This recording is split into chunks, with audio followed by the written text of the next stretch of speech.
She found him huddled under the restaurant's back awning, a small figure trembling in the rain. His expensive clothes were soaked through, his dark hair plastered to his forehead, and his hands, small, pale hands, were pressed against his eyes as if trying to hold back the world. Elena Russo had been taking out the trash when she heard it. Not crying, exactly. More like the sound of someone trying very hard not to cry. The kind of sound that breaks your heart before you even see the person making it. "Hey," she called softly, setting down the garbage bag. "Are you okay?" The boy's head snapped up, but his eyes didn't find her. They stared past her shoulder, unfocused, searching for something they couldn't see. He was maybe 7 or 8 years old, with features too refined for the dirty alley behind Lucia's Bistro. His shirt was silk. His shoes were leather, now ruined by puddles and grime. If you're enjoying this story so far, don't forget to hit the like button and subscribe. Drop a comment telling me where in the world you're watching from. I love hearing from you. "I'm lost," the boy whispered. His voice carried an accent Elena couldn't quite place. "European, maybe. Educated. I can't find my father." Elena crouched down, her waitress uniform getting wet from the rain that slanted under the awning. "What's your name, sweetheart?" "Marco." He turned his face toward her voice, and that's when Elena understood. His eyes were beautiful, deep brown with gold flecks, but they moved without purpose, without connection. Marco Castellano. The name meant nothing to Elena. She was 26, worked double shifts 6 days a week, and lived in a studio apartment in Queens that cost more than she could afford. The world of expensive silk shirts and Italian surnames was as foreign to her as the moon. "Okay, Marco. I'm Elena. Can you tell me what happened?" "We were at a restaurant. A nice one." Marco's hands twisted together. "Father had a meeting. He told me to wait at the table, but there were so many voices, so much noise. I got confused. I went looking for the bathroom and I couldn't find my way back. Then I was outside and it was raining and his voice broke. I called for him but he didn't hear me. Or maybe he left. Maybe he's done with me." "Hey, no." Elena reached out, then hesitated. "Can I touch your shoulder?" Marco nodded. Elena's hand settled gently on his thin shoulder, feeling him shake. "Your father didn't leave you. Parents don't do that. He's probably looking everywhere for you right now, scared out of his mind." "You don't know my father." Something in the way Marco said it made Elena's stomach twist. She'd heard that tone before. The flat acceptance of disappointment. The voice of a child who'd learned not to expect comfort. "Well, let's find him anyway," Elena said. "Do you remember the restaurant's name?" "Il Corso. On 5th Avenue. 5th Avenue. Manhattan." Elena looked down at Marco's ruined designer clothes, at the Patek Philippe watch. She recognized it only because a customer once bragged about his, strapped to the boy's small wrist. This child belonged to a world that existed miles away in more than just distance. "That's pretty far from here," Elena said carefully.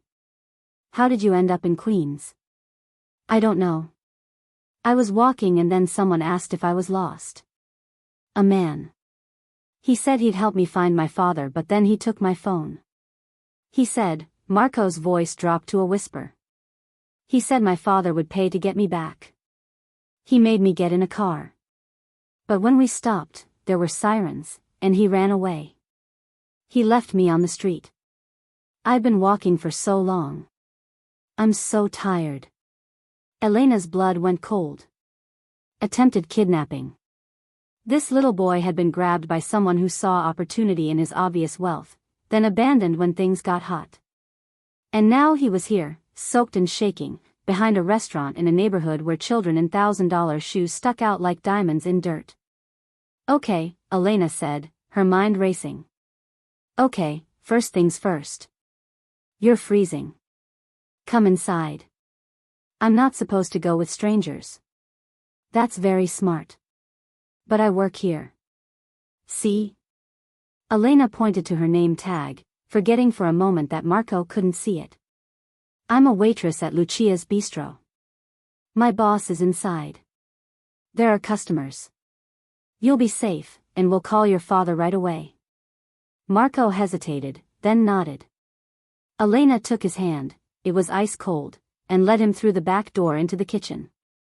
The warmth hit them immediately, along with the smell of garlic and tomato sauce. Santo cielo, Elena, what? Her manager, Tony, stopped mid-sentence when he saw Marco. Who's this? Found him outside. He's lost. We need to call his father. Tony's expression shifted from annoyance to concern. He was a good man, Tony. Rough around the edges but solid where it counted. Kid, you okay? I'm blind, Marco said, as if that explained everything. Maybe it did. Right. Okay. Tony grabbed a clean kitchen towel, handing it to Elena. Dry him off. I'll get some hot chocolate. Elena knelt beside Marco again, gently drying his hair. Do you know your father's phone number? I memorized it. In case of emergencies. Marco recited the number, his voice steadier now that he was warm and inside. But he might not answer. He's always in meetings. We'll try anyway. Tony brought over the hot chocolate and a chair. Marco sat, wrapping his hands around the mug. Elena noticed his fingers were long, elegant. Piano fingers, her grandmother would have called them. The hands of someone meant for beautiful things. I'm going to call now, Elena said, pulling out her phone. Her hands shook slightly as she dialed. This was insane. She was about to call some wealthy Manhattan father whose son had been nearly kidnapped and was now sitting in a Queen's Bistro kitchen drinking Swiss Miss from a chipped mug. The phone rang once. Twice. On the third ring, someone answered. Who is this? The voice was sharp, commanding, with an accent that matched Marco's. But there was something else underneath. Fear, barely controlled. My name is Elena Russo. I'm calling about your son, Marco. You have Marco? The change in the man's voice was instant, desperate. Is he hurt? Where is he? If you've touched him, I swear to God, he's safe, Elena interrupted. He's here with me at Lucia's Bistro in Queens. He's cold and scared but he's not hurt. Silence. Then, quietly, put him on. Elena handed the phone to Marco. It's your father. Marco took the phone with trembling hands. Papa? Whatever his father said made Marco's face crumple. Tears spilled down his cheeks, the kind of crying that comes from relief so intense it hurts. I'm sorry. I got lost. There was a man and he took my phone and, yes. Yes, I'm okay. There's a nice lady. Elena. She found me. Marco held out the phone. He wants to talk to you. Elena took it back. Hello? Miss Russo. The man's voice was different now. Still controlled, but warmer. Almost gentle. I cannot express my gratitude. My son has been missing for 3 hours. 3 hours of, he stopped, collecting himself. I'm sending cars. They'll be there in 20 minutes. Please, stay with him. Don't let him out of your sight. Of course.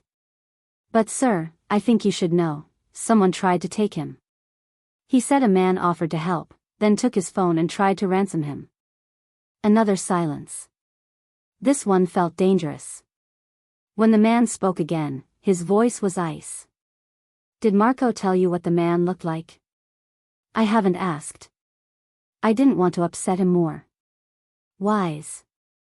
Don't ask. When I arrive, we'll discuss this properly. He paused. Miss Russo, you may have saved my son's life tonight. Whatever you need, whatever you want, it's yours. I always pay my debts. The line went dead before Elena could respond. She stared at her phone, unsettled by the intensity in the man's voice. Something about the way he said, "I always pay my debts," sent a chill down her spine. "Papa's coming," Marco said, his relief palpable. He said he was scared. I've never heard him scared before. Tony appeared at Elena's elbow. "Elena, your break ended 10 minutes ago. Table 5 is asking for you." "Tony, I can't leave him. I'll watch him." "Go. You need this job." Elena looked at Marco, at his small hands wrapped around the mug, at the way he held himself so carefully, as if taking up too much space might be dangerous. "I'll be right back," she promised. "Tony will stay with you." "Okay." Marco's voice was small again. Elena returned to the dining room, but her mind wasn't on orders or tips. She kept thinking about Marco's words, "Maybe he's done with me." What kind of father made his blind son believe he might be disposable? She was refilling water glasses when Tony appeared in the doorway, his face pale. "Elena. You need to come to the kitchen. Now." Her heart jumped. "Is Marco?" "He's fine. But his father's here." "And Elena," Tony grabbed her arm, his voice dropping to a whisper. "That's Dante Castellano. Do you understand what that means?" Elena shook her head. The name meant nothing to her. "That's the Dante Castellano. He owns half of Manhattan. Construction, real estate, shipping. But that's just what you see on paper." Tony's fingers dug into her arm. "Elena, he's Mafia. Everyone knows it but no one can prove it. He's one of the most dangerous men in New York." The kitchen door swung open before Elena could process this. She turned and saw him. Dante Castellano looked nothing like she expected. No slicked back hair or flashy suits. He wore dark jeans, a black sweater, and a leather jacket that had seen real weather. His hair was slightly too long, curling at his collar.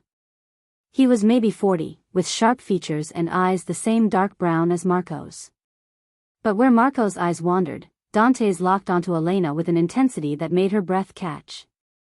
He wasn't classically handsome. His nose had been broken at least once. A scar cut through his left eyebrow. But there was something about him, a barely contained energy, like a wolf pretending to be a dog. Behind him stood 3 men in suits.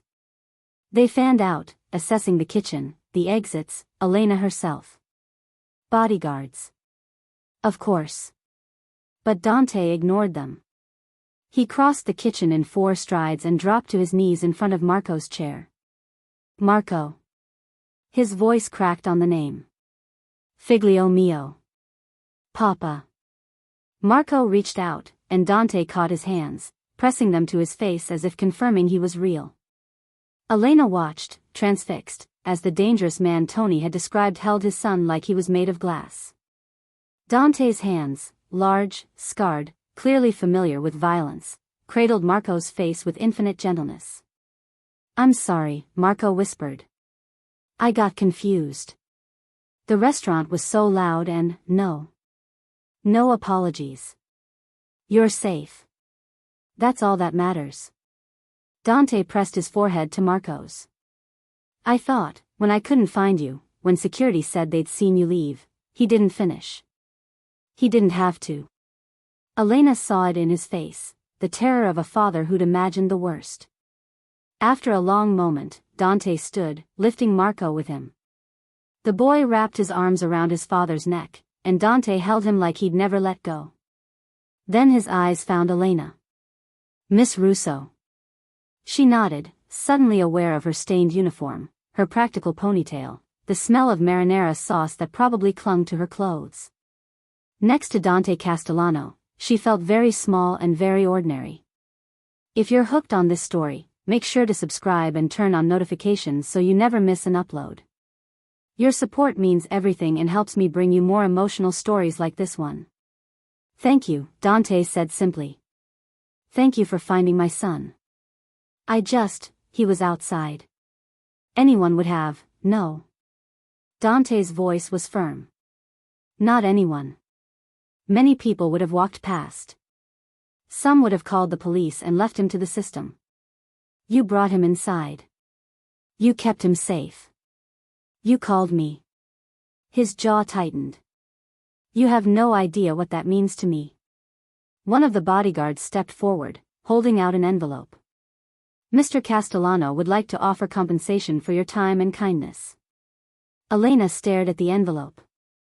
Even from here, she could see it was thick with cash. I don't want money. The bodyguard blinked, as if she'd spoken a foreign language. Dante's eyes narrowed slightly. Everyone wants money. I wanted to help a scared kid. That's all. Elena met his gaze, refusing to be intimidated. I'm glad he's safe. I'm glad you found him. But I didn't do this for a reward. Silence fell over the kitchen. Even Tony had gone still, watching this exchange with wide eyes. Interesting, Dante said softly. He handed Marco to one of the bodyguards, a man who took the boy with surprising gentleness, and stepped closer to Elena. Most people in this city would kill for what's in that envelope. But you're refusing it. I'm not most people. No. Dante's eyes traveled over her face, as if memorizing every detail. You're not. He pulled a business card from his pocket, pressing it into her hand. His fingers were warm, calloused. My private number. If you ever need anything, and I mean anything, you call me. Understood? Elena looked down at the card. Heavy cardstock, embossed lettering. Just a name and a phone number. No company, no title. As if Dante Castellano needed no introduction. I won't need, keep it anyway. His voice left no room for argument. My son was nearly taken tonight. Someone thought they could ransom him back to me. Do you know what I'm going to do to that person when I find them? The question hung in the air, dangerous and dark. I don't want to know, Elena said honestly. Dante smiled. It didn't reach his eyes. Smart girl. He turned to leave, then paused. Marco. Say goodbye. The boy turned in the bodyguard's arms, his unseeing eyes aimed in Elena's general direction. Thank you, Elena. For the hot chocolate. And for not leaving me. Something in Elena's chest cracked. Anytime, sweetheart. They left as quickly as they'd arrived, a small army of expensive suits and barely leashed violence filing out of the kitchen. Tony let out a breath he'd been holding. Jesus, Mary, and Joseph, he muttered. Do you know what you just did? Helped a lost kid? You just saved Dante Castellano's son. His blind son. His only child. Tony grabbed her shoulders. Elena, listen to me. That man just gave you his private number. Do you understand what that means in this city? You have the protection of one of the most powerful men in New York. But more than that, he lowered his voice.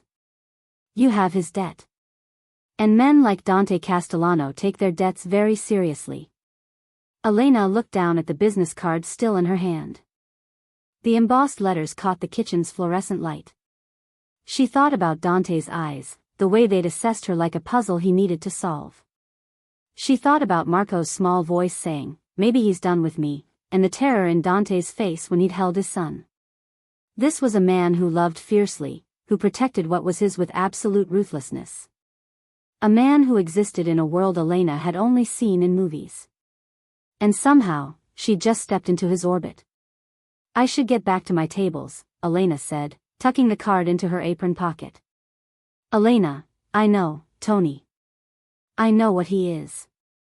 But right now, I have customers waiting. She pushed through the kitchen doors, leaving Tony shaking his head. But her hands trembled as she delivered pasta and poured wine. Because she did know. She knew that tonight had changed something fundamental, had shifted her life in a direction she couldn't predict. She knew that men like Dante Castellano didn't just say thank you and disappear.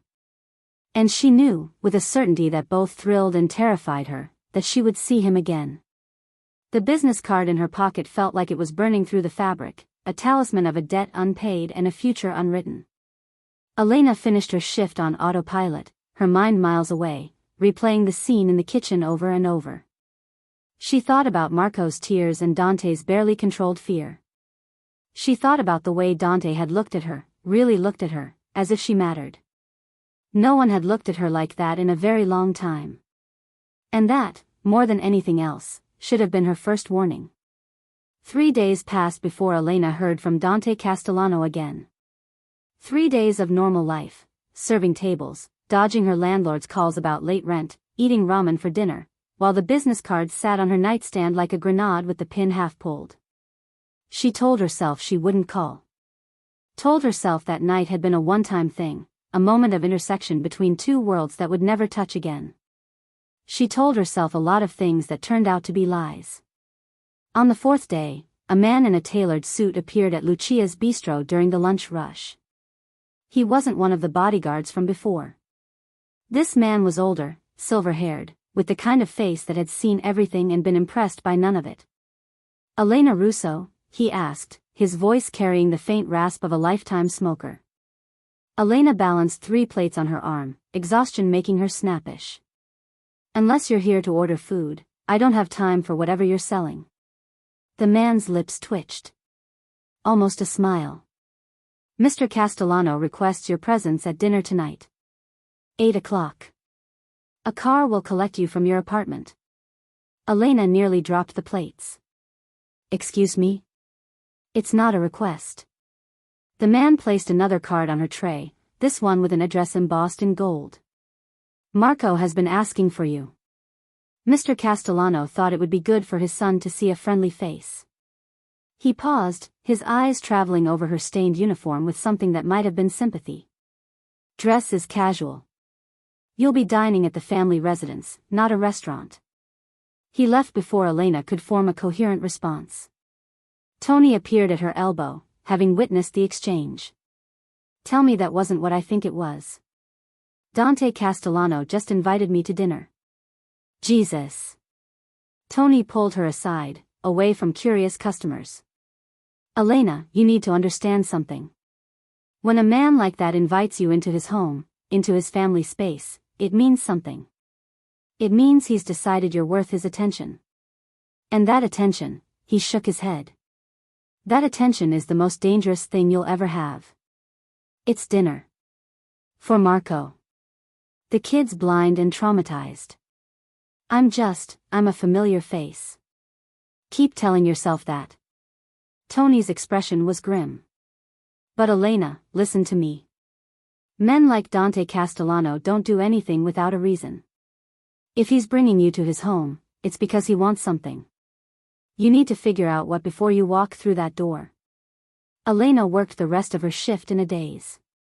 When she got home to her cramped studio, she stood in front of her closet for 20 minutes, staring at the meager collection of clothes. Casual, the man had said. But what did casual mean to people who lived in penthouses and had private security? She settled on dark jeans and a cream-colored sweater, the nicest things she owned. Her hair, she left down, falling in dark waves past her shoulders. Minimal makeup. She looked at herself in the mirror and saw exactly what she was, a working-class girl from Queens trying not to look out of place in a world she didn't belong to. The car arrived at exactly 8 o'clock. Not a limo, that would have been too obvious, but a black Mercedes with tinted windows and a driver who opened her door without a word. They drove into Manhattan, but not to the glittering high-rises of Midtown. Instead, they headed to the Upper East Side, stopping in front of a historic townhouse that looked like it had been standing since the city's founding. Old money, Elena thought. Or the appearance of it. The kind of place that whispered power rather than shouting it. The door opened before she could knock. A woman in her 60s, elegant in a simple dress, smiled at her. "Miss Russo. Welcome. I'm Maria, the housekeeper. Mr. Castellano and Marco are waiting in the dining room." The interior of the townhouse was nothing like Elena expected. No marble columns or crystal chandeliers. Instead, it felt almost cozy, hardwood floors worn smooth by generations of footsteps, furniture that looked comfortable rather than expensive, family photos on the walls. It felt lived in. Loved. Maria led her through a hallway lined with bookshelves to a dining room where a table was set for 3. And there, helping Marco cut a piece of bread, was Dante. He looked different in his own home. The dangerous edge was still there. Elena suspected it never really left, but he wore jeans and a white button-down with the sleeves rolled up. His feet were bare. His hair was slightly damp, as if he'd just showered. He looked younger, more human. Elena. Marco's face lit up when he heard her name. Papa said you were coming, but I didn't believe him. I thought maybe I dreamed you. I'm real, Elena said, crossing to the boy. She touched his shoulder gently. How are you feeling, Marco? Better. Papa says I'm safe now. That the bad man can't hurt me anymore. Marco's voice dropped to a whisper. Did Papa find him? The man who took me? Dante's eyes met Elena's over Marco's head. There was something dark in them, something final. That's taken care of, he said simply. You don't need to worry about it anymore. Elena understood what wasn't being said. The man who tried to kidnap Marco was gone. Not arrested. Not in custody. Gone in the way that people disappeared in Dante's world, leaving no trace except whispered warnings. Sit, Dante said, gesturing to the chair beside Marco. Maria made enough food for an army. She always does. The meal was surprisingly normal. Homemade pasta, fresh bread, a salad that actually tasted like vegetables instead of the wilted iceberg lettuce Elena was used to. Marco chattered about his week, his tutors, his audiobooks, his piano lessons. Dante listened with the patience of a man who'd memorized every word his son had ever spoken. Elena, do you like music? Marco asked. I'm learning Chopin. Papa says I'm getting good, but I think he's just being nice. You are good, Dante said firmly. And I don't lie to you. Will you play something for me after dinner? Elena asked. Marco's smile could have powered the whole city. Really? You want to hear? I'd love to. After dinner, they moved to a room that was clearly Marco's domain. A grand piano dominated one corner, surrounded by shelves of Braille books and audio equipment. Marco settled onto the bench with the confidence of someone who knew exactly where he belonged. What came out of the piano made Elena's throat tighten. It was Chopin's Nocturne in E-flat major, and Marco played it with a maturity that shouldn't have been possible in someone so young. His fingers found the keys unerringly, coaxing out a melody that was both heartbreaking and beautiful. She glanced at Dante. He stood by the window, his back to them, but his shoulders were rigid. When Marco finished, Dante turned, and Elena saw something vulnerable in his face before he locked it away. Beautiful, Figlio, Dante said, his voice rough. Your mother would have been so proud. Marco's smile dimmed slightly. Do you think she's listening? I know she is. The moment stretched, heavy with grief. Elena didn't understand. Then Marco yawned, the long day catching up with him. Time for bed, Dante said, moving to his son's side. Say goodnight to Elena. Will you come back? Marco asked her, his unseeing eyes earnest. Please. I don't have many friends. People usually don't know what to say to me. Elena's heart broke a little. I'll come back. I promise. After Marco was tucked in, a process that involved 3 stories, 2 glasses of water, and 1 renegotiation of bedtime, Dante led Elena to a study on the 2nd floor. The room was masculine, lined with books and dominated by a massive desk. Through the windows, she could see the city glittering like a promise. Dante poured 2 glasses of wine without asking, handing one to Elena. Thank you for coming. Marco's been asking about you constantly. The nice lady who found him. The one who gave him hot chocolate. He's a good kid. He is. Dante took a sip of wine, his eyes never leaving her face. His mother died when he was 3. Cancer. Aggressive, fast. We had 6 months from diagnosis to, he stopped. Marco doesn't remember her. Not really. He has the idea of a mother, but not the reality. Elena didn't know what to say. I'm sorry. Don't be. She's gone. We survive. Dante set down his glass. But it's hard for him. Being blind in a world that moves too fast. Having a father he gestured vaguely. Who's involved in things that require distance? Security. Precautions. You mean being the son of a mafia boss? The words hung between them. Dante's expression didn't change, but something flickered in his eyes. You've been doing research. My manager told me. After you left. Elena met his gaze steadily. He said you're one of the most dangerous men in New York. That you own half the city and control the other half. And yet you came to dinner. Marco asked me to. Marco. Dante smiled, but it was edged with something sharp. Not because you were curious. Not because you wanted to see inside this world. I wanted to see if Marco was okay. That's all. Dante studied her for a long moment, his eyes searching her face for lies. Whatever he found there made him relax slightly. You're either very brave or very stupid. I haven't decided which. Maybe both. Maybe. He moved closer, and Elena fought the urge to step back. Dante radiated intensity, a barely controlled energy that made the air feel charged. But I don't think you're stupid, Elena. I think you're someone who sees a scared child and helps without thinking about consequences. Someone who refuses money because doing the right thing should be its own reward. His voice dropped. Do you know how rare that is in my world? I'm not part of your world. You are now. Dante's hand came up, his fingers brushing her cheek so lightly she might have imagined it. The moment you found my son, the moment you kept him safe, you became part of my world. And I take care of what's mine. Elena's breath caught. I'm not yours. Not yet. His eyes held hers, dark and unreadable. But you will be. Because I always pay my debts, Elena. And I owe you everything. Before she could respond, before she could process the weight of what he'd just said, Dante's phone rang. He glanced at the screen, and his entire demeanor shifted. The almost gentle man who'd helped his son with dinner disappeared, replaced by someone cold and lethal. I need to take this.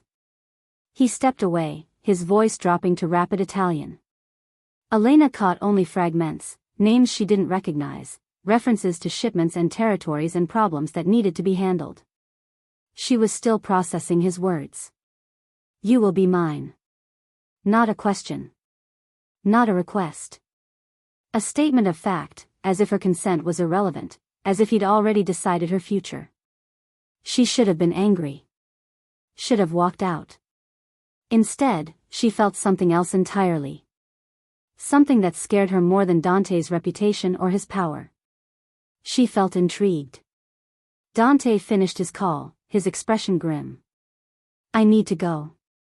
There's a situation that requires my attention. He moved to the desk, pulling out a set of keys. Maria will drive you home.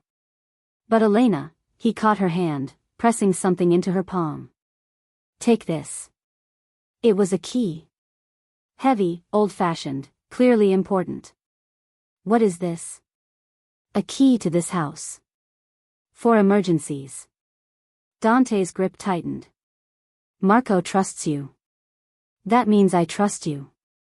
If something happens, if you ever need sanctuary, you come here. Understood?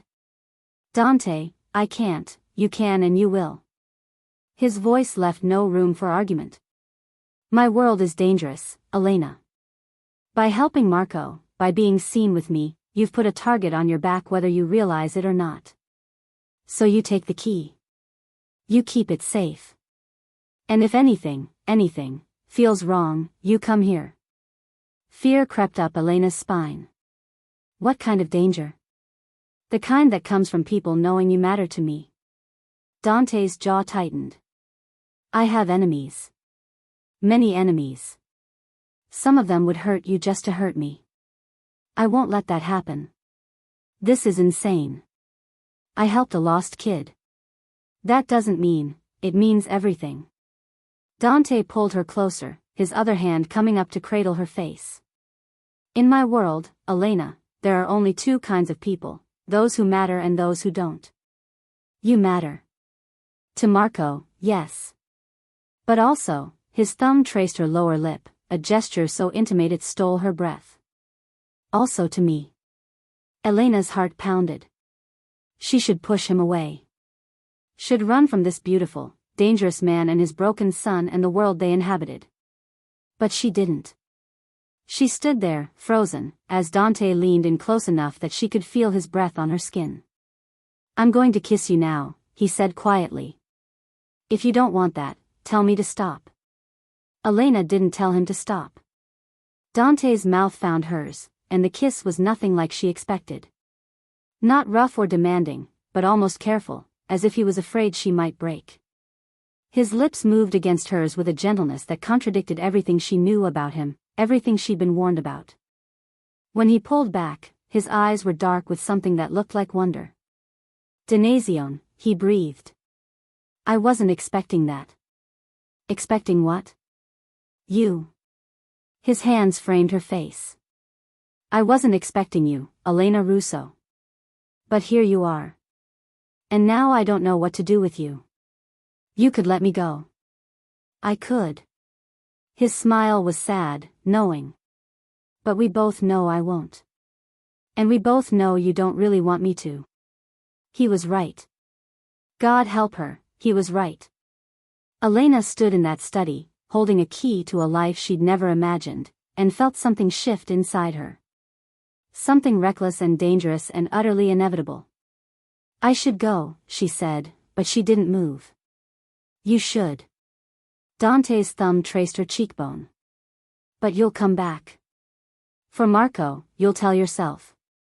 But also for this. He kissed her again, deeper this time, and Elena felt herself melting into him. When Maria drove her home an hour later, Elena sat in the back seat trying to remember how to breathe. The key felt heavy in her pocket. Heavier still was the memory of Dante's hands on her face, his voice saying, "You matter to me," like a benediction and a curse all at once. She climbed the stairs to her studio apartment, unlocked her door, and stood in the tiny space that suddenly felt even smaller. On her phone were 3 missed calls from Tony and a text, "Elena, please tell me you're okay. Call me when you get this." She didn't call. Instead, she pulled out the key Dante had given her, turning it over in her hands.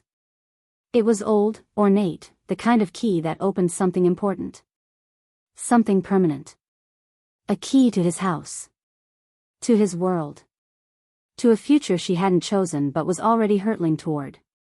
Elena set it on her nightstand next to Dante's business card. 2 pieces of a man who terrified and fascinated her in equal measure. A man who'd looked at her like she was precious. Like she was his. Her phone buzzed. A text from an unknown number. "Sleep well, Piccola. Dream of me." Elena stared at the message, her heart racing. She should block the number. Should throw away the key and never look back. Should protect herself from a man who dealt in violence and control, who lived in shadows and spoke in threats. Instead, she typed back, "Good night, Dante." His response came immediately, "Mine." 1 word. A claim. A promise. A warning. Elena turned off her phone and lay in her narrow bed, staring at the ceiling. She thought about Marco's smile and Dante's kiss. She thought about the way he'd said, "You will be mine," with absolute certainty. She thought about how she hadn't contradicted him. And somewhere between fear and fascination, between the life she knew and the one calling to her, Elena made a choice. Maybe not consciously. Maybe not willingly. But a choice nonetheless. She was going back. Not just for Marco, though she told herself that's what it was. But for Dante. For the way he looked at her like she was the answer to a question he'd been asking his whole life. For the dangerous promise in his eyes and the gentleness in his hands when he touched his son. She was going back to a world of secrets and violence, of power and protection. A world where love was a weapon and loyalty was currency. She was going back because somewhere in the past 4 days, somewhere between finding a lost boy and kissing his father, Elena Russo had stopped being a waitress from Queens and become something else entirely. She'd become the woman who mattered to Dante Castellano. And in his world, that changed everything. 2 weeks became a month. A month became 3. Elena found herself pulled deeper into Dante's world, not through force but through invisible threads she couldn't seem to cut. Marco was part of it. The boy had attached himself to her with the desperate affection of a child starved for maternal warmth. But Marco wasn't the only reason she kept returning to the townhouse on the Upper East Side. Dante was careful with her. Deliberate. He never pushed too hard, never demanded more than she was willing to give. But his presence was constant, magnetic.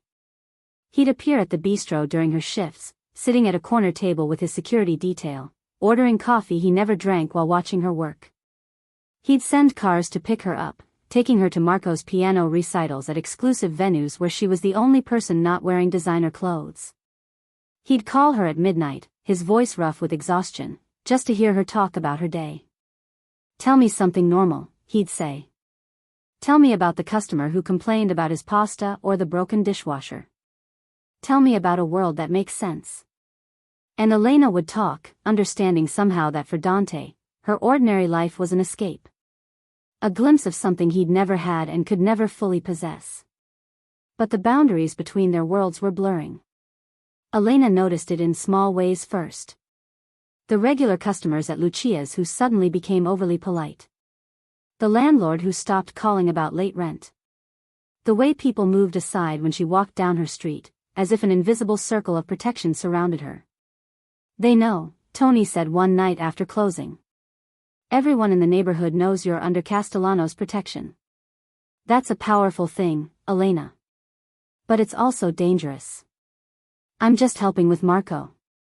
"Is that what you're telling yourself?" Tony's expression was a mixture of concern and resignation.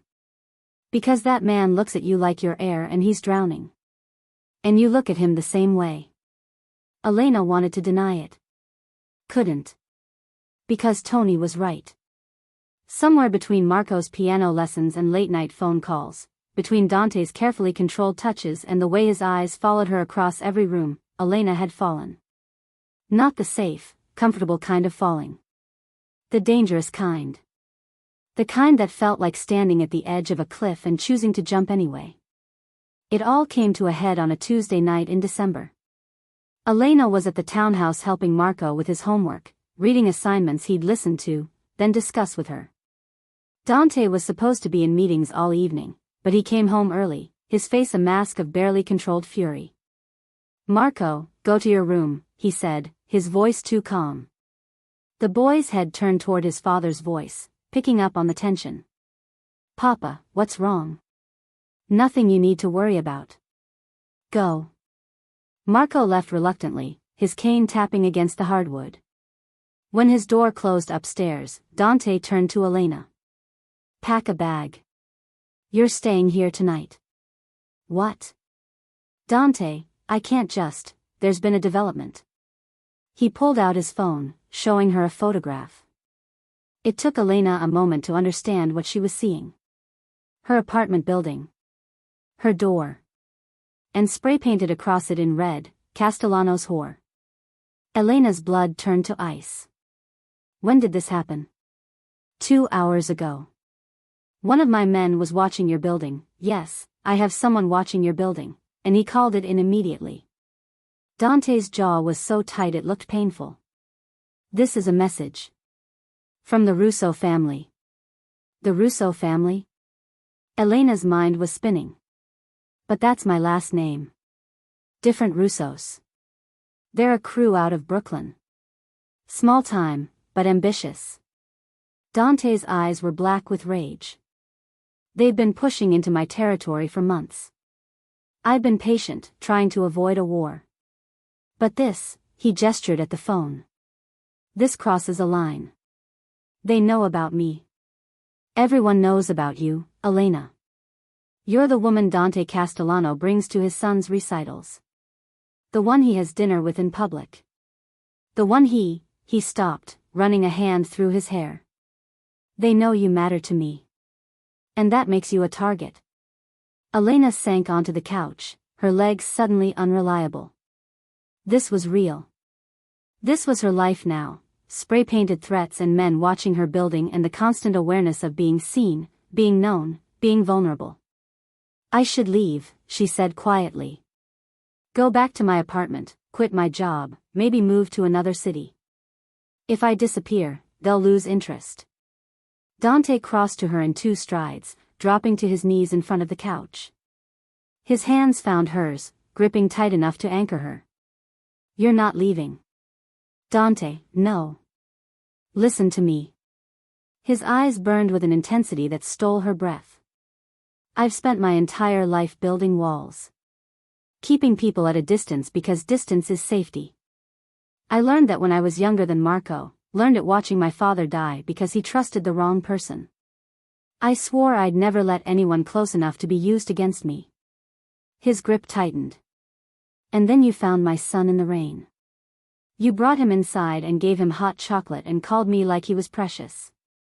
Like he mattered. Not because of who his father was but because he was a scared child who needed help. Elena's eyes burned. Marco does matter. And so do you. Dante's voice cracked. Dio, Elena, you matter so much it terrifies me. Every morning I wake up and the first thing I think is whether you're safe. Every night I lie awake wondering if keeping you close is protecting you or destroying you. But the thought of you leaving, of you disappearing from my life, he shook his head. I won't survive it. Marco won't survive it. So you're not leaving. You're staying here where I can keep you safe. Where no one can touch you. That's not a life, Dante. That's a cage. It's my cage. And I'm in it too. His hands came up to frame her face. I'm asking you to choose this. To choose us. Me and Marco. This messy, dangerous, complicated thing we're building. Because I love you, Elena. I've loved you since you refused my money and looked at me like I was just a man instead of a monster. And I need you to tell me if there's any chance you could love me back. The words hung between them, raw and vulnerable. Elena looked at this man who commanded empires and controlled territories, who could order deaths with a phone call and had more blood on his hands than she wanted to imagine. She looked at him kneeling before her, his eyes desperate and afraid, asking her to choose him. And she thought about Marco playing piano in his darkened world, about the way Dante held his son like he was made of spun glass, about late-night phone calls and the careful way he touched her, always asking permission, always giving her space to run. She thought about the woman she'd been 3 months ago, exhausted, invisible, going through motions, and the woman she was now. Seen. Valued. Loved by 2 people who needed her in ways that had nothing to do with what she could give them and everything to do with who she was. I'm terrified, Elena whispered. Of this world, of what loving you means, of losing myself in it. I know. But I'm more terrified of walking away. Her hands covered his. So yes. Yes, I'll stay. Yes, I choose this. I choose you and Marco and whatever comes with it. Because I love you too, Dante. God help me, I love you too.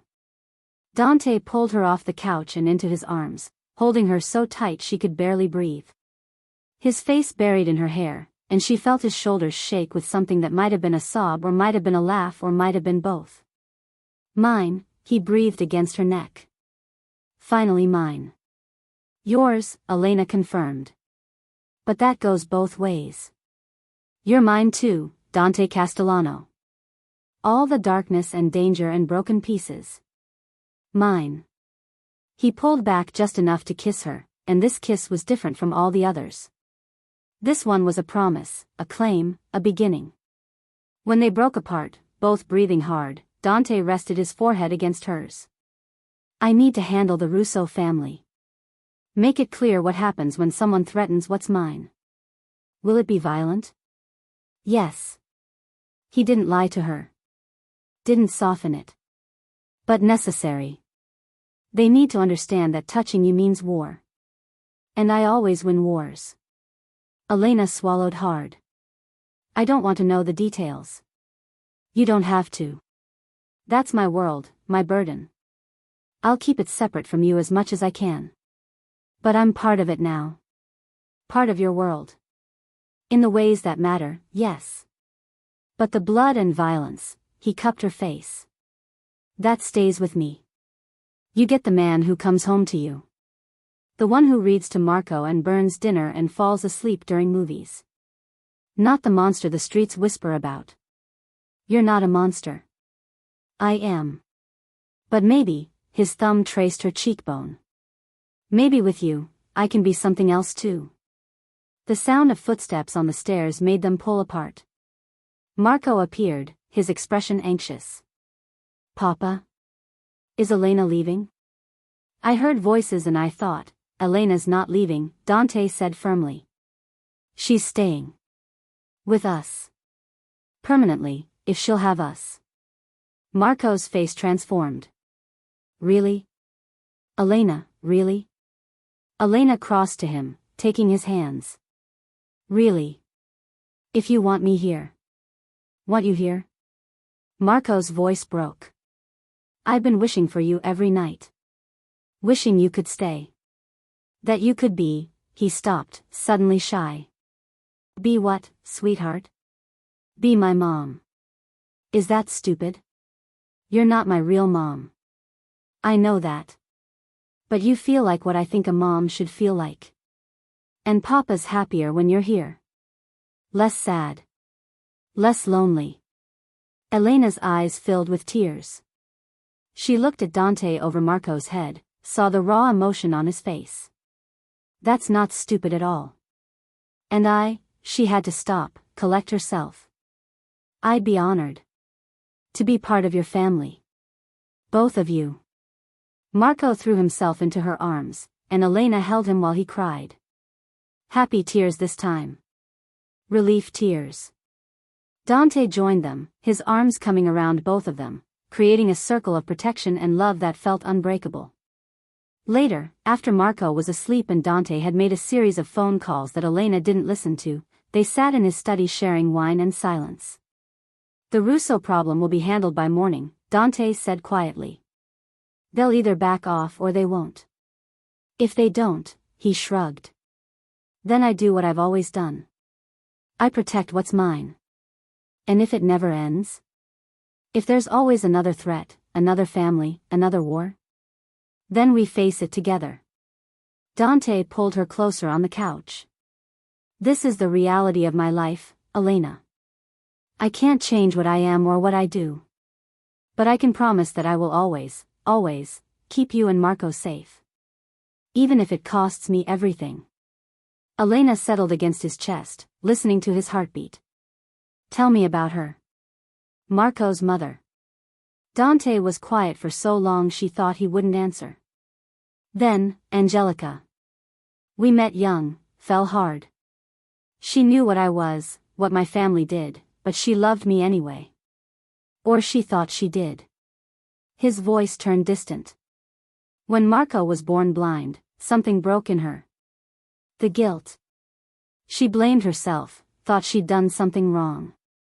I tried to tell her it wasn't her fault, that Marco was perfect, but she couldn't hear it. And the cancer? Was almost a relief by the end. She was so tired of fighting. Fighting the guilt, the fear, the reality of being married to someone like me. Dante's arms tightened around Elena. I loved her. But it wasn't enough. Love isn't always enough. I'm not her, Elena said quietly. I know. You're stronger. Braver. You walk into my world with your eyes open, knowing exactly what you're choosing. He pressed a kiss to her hair. That's why this time, love will be enough. Because we're building it on truth instead of illusions. The months that followed were a study in contrasts. Elena moved into the townhouse, transforming one of the spare rooms into a space that was hers, books and photographs and the small, ordinary things that made a house a home. She kept her job at the Bistro, refusing to become completely dependent on Dante despite his protests. I need something that's mine, she explained. Something normal. Dante didn't understand, but he accepted it. He even had security discreetly stationed at the restaurant, close enough to respond if needed but far enough not to be obvious. Elena learned to navigate the complexities of loving a man who lived in shadows. She learned not to ask where he went when he left in the middle of the night. Learned to read the tension in his shoulders when business was bad. Learned which silences meant he'd had to do something he wouldn't speak of and needed her presence without questions. But she also discovered the man beneath the reputation. Dante, who made pancakes every Sunday morning with Marco, both of them covered in flour. Dante, who fell asleep during movies but would never admit it. Dante, who kept a photo of Elena on his desk and touched it for luck before difficult meetings. Marco flourished with Elena in his life. His confidence grew. His music became even more beautiful. He laughed more, argued more, became more fully himself. The traumatized boy who'd been lost in the rain transformed into a child who knew he was loved and protected. You gave him back his childhood, Dante said one night, watching Elena help Marco with homework. Something I couldn't do alone. We both needed, someone like you. The Russo family, after Dante's response to their threat, quietly disappeared from the equation. Elena never asked what happened. Some answers she didn't need. But the peace was temporary. In Dante's world, it always was. 6 months after Elena moved in, on a warm June evening, Dante gathered Elena and Marco in the study. His face was serious, his body language tense. I need to tell you something. Both of you. Marco's hand found Elena's. They sat together on the couch, united. Waiting. There's going to be a trial. Federal. Several families are being indicted, including mine. Dante's voice was steady. I've managed to stay clean enough that they can't touch me directly. My lawyers are the best. But there will be publicity. Scrutiny.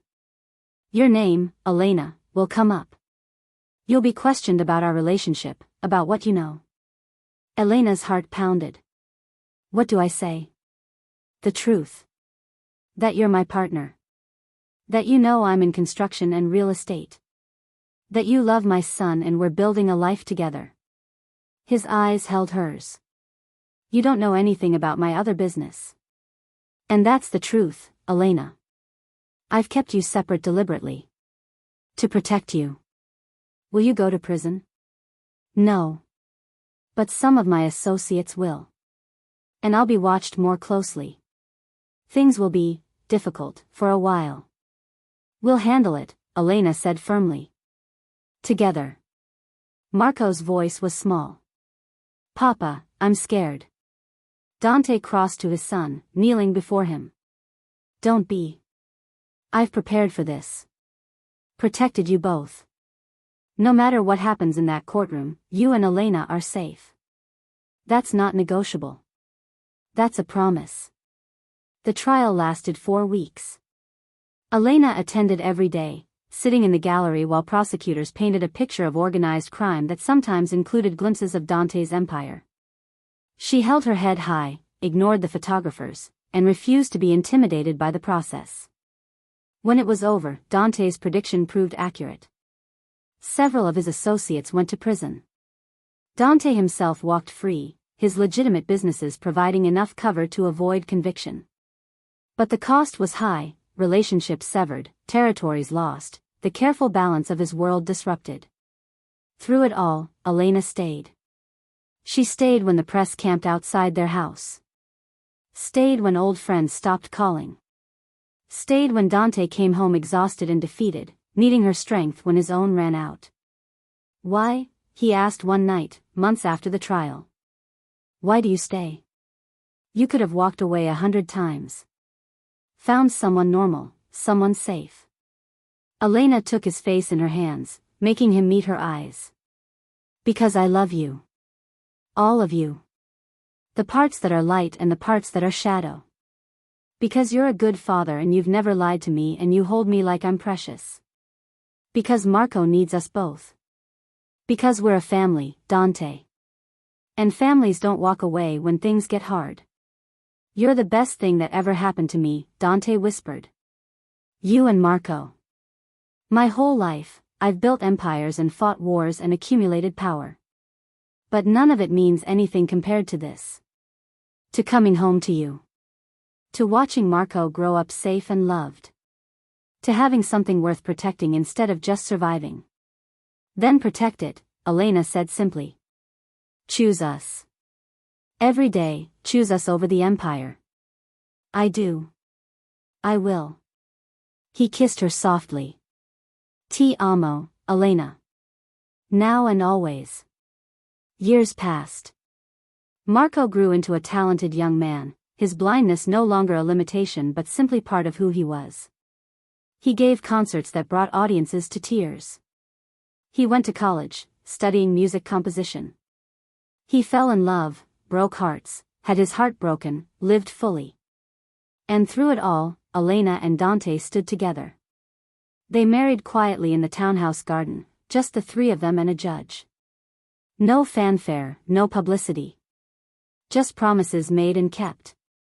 Dante gradually stepped back from the darker aspects of his business, focusing on the legitimate empire while carefully extricating himself from what he could. It took years, cost him relationships and territory. But he did it. For Elena. For Marco. For the family they'd built from broken pieces and impossible choices. Elena never went back to waitressing. Instead, she opened a foundation supporting service workers facing harassment and abuse. The irony wasn't lost on her, using Castellano money to help people like the woman she'd once been. Dante supported it completely, understanding that she needed purpose beyond being his partner. On their 5th anniversary, Elena stood in the study where Dante had first kissed her, looking out at the city lights. Dante appeared behind her, his arms coming around her waist. Regrets? He asked. Every day, Elena admitted. I regret that we can't be fully normal. That Marco will always have to be careful. That your past will always be part of our present. But I'd choose you again. Every time, in every life, I'd choose you. You and Marco and this strange, complicated, beautiful family we've made. She turned in his arms. We survived, Dante. We're still surviving. That's everything. That's everything, he agreed, and kissed her as the city sparkled below them, indifferent to their story, uncaring of their struggles, while they held each other and chose, once again, to be brave enough for love. Thank you so much for watching until the end. If you loved this story, check out the other videos on your screen now. I think you'll really enjoy them. And don't forget to subscribe if you haven't already. See you in the next story.